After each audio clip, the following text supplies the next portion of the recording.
嗱，都講講啦，日後喺一啲消防安全保障或者點樣提升咧，咁都有啲工作會做嘅。包括頭先提到啦，話成立咗一個強化消防安全治理工作組。而家諗住工作組係有啲乜嘢嚟緊會做嘅工作，有啲咩措施係會推出嘅咧？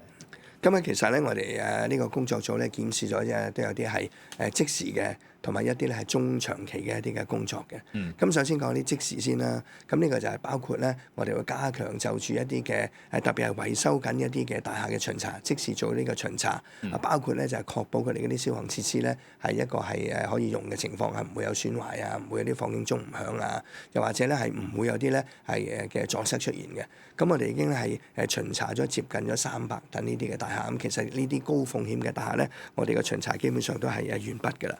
咁另外我哋都成立咗一個咧叫做係快速應變小隊。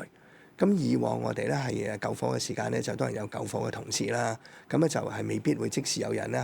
去檢視翻究竟嗰啲火警設施係特別係嗰啲裝備係咪咧就用得咧？譬如包括火警鐘啊咁樣。咁但係我哋咧就係經過呢件事之後咧，每一次有火警嘅時間咧，都會出動一個快速應變小隊，確保個大樓入邊究竟啲消防設施係咪有問題。咁呢個咧係包括即時係解決咗個問題啦，又或者日後咧係叫佢要盡快去恢復翻呢啲咁嘅設施嘅。